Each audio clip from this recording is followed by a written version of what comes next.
Hello beautiful people, this is Lot from Synaptic Schism, and today's video is triggered by a sad news, which is Ugritone, a developer that has dedicated 7 years of their existence to creating virtual instruments and plugins specifically for metal genres, going out of business. I think it's sad. I would rather not have the content to do this video, but they have decided to create a pack with everything that they have in it so that everyone can get the work that they did over these 7 years at a very small price. And that's what I'm going to talk today. I'm going to show you everything that it's in the pack so that you can see if it's valuable to you. But either way, I think it's sad, especially because they were dedicated to metal, which is my thing. I will start by the stuff that I won't use and then finish with the stuff that to me is the most relevant and important. Feel free to check the chapters to see what is it that you want to check.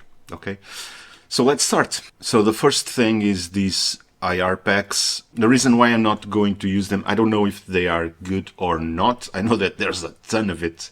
I have a cabinet solution that I purchased some days ago that I absolutely love and that I will show here in the channel. But I won't be using the IR packs, or at least I'm assuming I won't. Anyway, there's a ton of stuff here, divided by category, let's say. And one thing, let me see if I can show you if I open this one.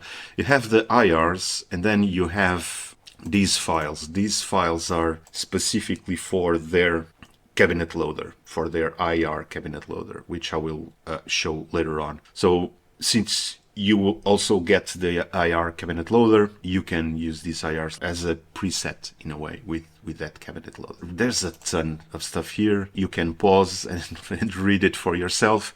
But yeah, all of these IRs, it's a ton of them. It's a lot of stuff here. Most of it dedicated to metal for the most part, although there's also rock punk stuff. The second thing are these MIDI packs. These MIDI packs are for drums, and like with the other one, each of these categories here have a ton of stuff in it. You are going to listen one MIDI of these later on. They seem to be captured with a electronic drum, so they feel very human, let's say, at least the one that I heard. But yeah, I write my own drum parts, so I'm not going to use this. I don't feel the need. I like to have my own parts. But anyway, if you use MIDI parts for drums, this is available to you. Now we are going to the DAW, and this is the rest of the stuff. So the first one is a De-Esser. I'm not even going to try to show this because I don't use De-Essers. I don't do vocals at all, or the vocals that I use are stuff like Ethera Gold or choirs, which don't really need De-Essers. So I'm not even going to try to show what this stuff does. You'll need to evaluate it for yourself. Now the second one is the IR loader. So this is the one where you can use those presets that are in the IR files. You can load 8 of them and then mix them. You have high pass, low pass, you have volume, you have pan, so you can do quite a bit with these. It is, as far as I could understand, fully stereo. So there's a lot of stuff that you can do with this. If you don't have an IR loader dedicated to cabinets, definitely use this, although there are some good free alternatives. Before the one that I'm using now, I used the free alternative that I liked a lot, which was Fan IR, I believe. So this is included also. Next we have the VerCore. I'm going to solo this because I want to show you something. So this is the VerCore. It's a convolution reverb, and with it there are 2 different reverbs included. And I'm going to tell you what I like and what I don't like about this reverb. The thing that I don't like is that it is mono. If that's something that you want to use, great. I personally don't like mono reverbs. Maybe it has its use, but it's still mono. The thing that I like a lot, and that every reverb should have, is this ducking. So what this ducking does is the sound coming in acts as a compressor in the reverb coming out. This makes everything a lot clearer, a lot less washy, and I believe that every single reverb should have this. For instance, my favorite reverb is Seventh Heaven, and Seventh Heaven doesn't have this. You need to buy the Pro license to have this, which to me it's insane. If you don't have this, you need to set up a compressor in the chain, and then having the sound that goes into the reverb also going into the compressor as a side chain. It's unnecessary, all of this work, when you can just add the ducking. So this is the thing that I really like about this reverb, is that it has this ducking. What I don't like is that the sound that comes out of it is mono. But let me show you. I'm going to bypass it. So this is the sound of the piano. And now with the reverb.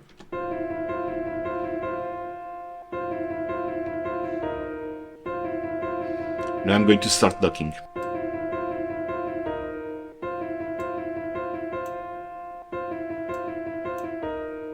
Do you see the difference? That the moment that you have signal coming in, there's a compression in the sound of the reverb itself.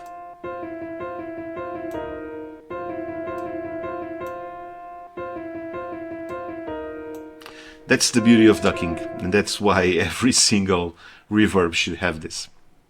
So this is the reverb, beautiful because it has the ducking for the most part. Now, I'm going to solo this one. The next one is Koji. Koji is interesting because it's a sampler. It's quite literally a sampler, but it's not just any sampler. If I recall correctly from the description, 16-bit video game sounds, which I'm an old school gamer, so I find this quite cool. I'm going to play it. It's the same thing that you heard before, but I will just go through some sounds that are here.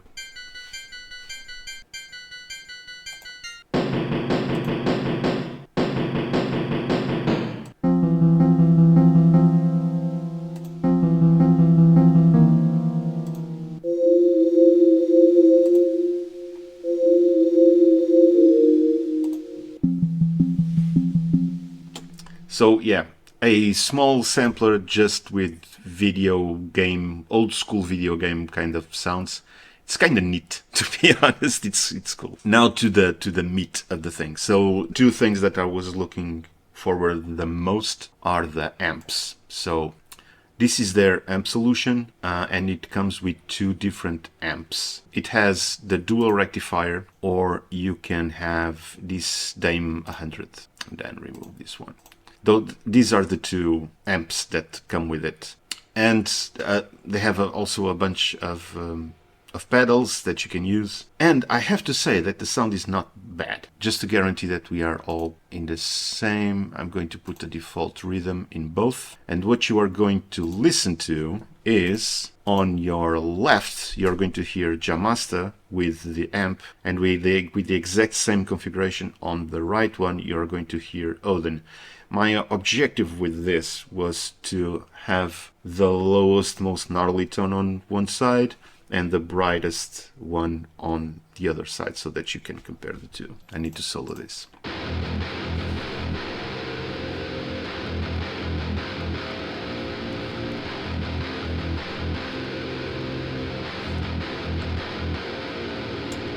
This would work nicely as double track. However, if you want to use this in one guitar only, the problem that you're going to have is that unfortunately this plugin is mono. You could not have this amp in the out of Odin, for instance, and get the double tracking effect. It would not work. You would only listen to one of the channels, both in left and right, which is kind of sad, to be honest. The sound is okay, so let's get the other amp. So that one was with the Dame 100, and now we are going to use the double rectifier. We all know what the double rectifier is, all right? It's this baby. Now, this is with the double rectifier.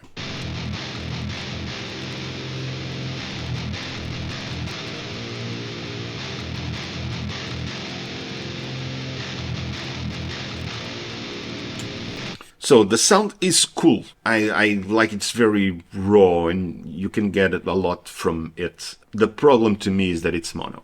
So in order to set up this with the same guitar, you would need to separate the two guitars. This would not be an issue with Exer, for instance, because you already have the two guitars separated.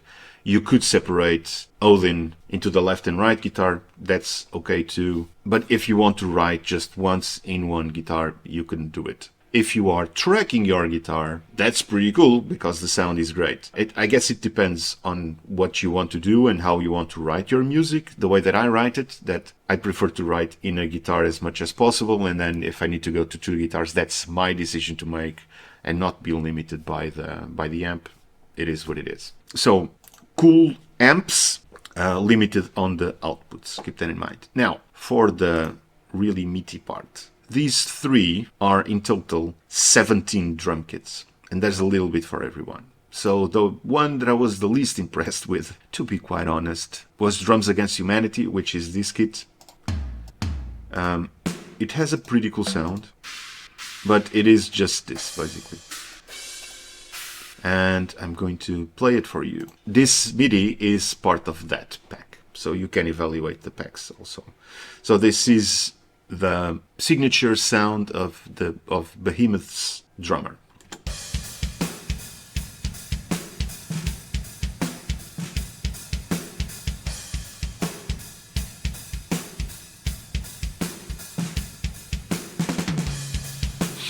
Okay, to me this was the most underwhelming, let's say, and next was actually Northern Artillery.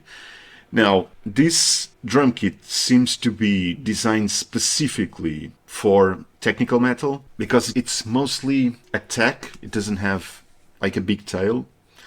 It's like it has a transient plugin just focusing on the attack, which is pretty cool if you want to do this kind of metal stuff. I was just not amazingly happy with the sounds. They are going to sound very dry.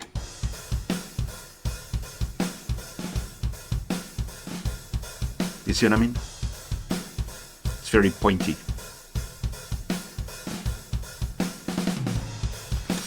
Now, to me, where the money is, it's in the generic kit. Because the generic kit is this thing, and the beauty is that it has 15 kits in it. And these 15 kits are not just for metal. You can get a bunch of stuff from it. I think that the only thing that I didn't see here is like jazz kind of stuff, but other than that, you will get pretty much everything. So the default when it loads, it's the top one. So it's going to be this one, these arena rock drums, and they sound like arena rock drums. Check this out.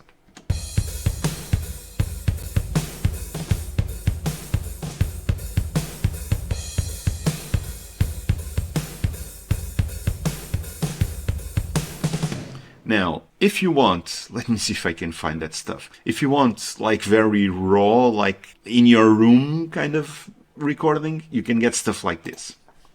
It takes a little bit to load.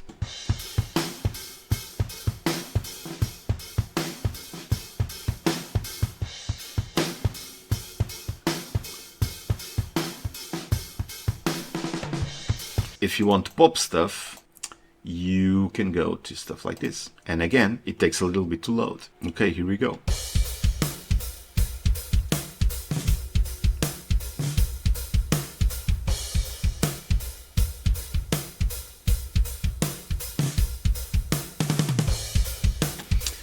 Okay, and this is it. As sad as I am to see a good developer go away, this is what they offer in their farewell pack. It's $99. It will be on sale until the end of the year, I believe. So it will be quite a long time. What do I think? I think that everything here is potentially worth it. It depends on what you have. I know that there's a lot of stuff that I'm not going to use. Not going to use the De-Esser because I don't do vocals. I'm not going to use the IR loader because I have another solution, or the Reverb because I have other solutions, or that Koji sampler maybe. I'm going to use it. The amps are pretty cool. It depends on what I want to do. So for instance, if I have something like two Exer guitars and I want them to be really dirty with that chug thing that Exer allows, I'll probably use these amps because they are separated already. But to me, the meat of it is these Ugritone drums, and there's 15 kits in it, and you can have a bunch of different stuff being done with what's in this. It just solves a bunch of problems, to me at least. So goodbye, Ugritone. I'm sorry to see you guys go. For all of you that are writing music, if you believe that this can help you in your productions, go get it at Ugritone. I hope that this was helpful, and until the next video, bye bye.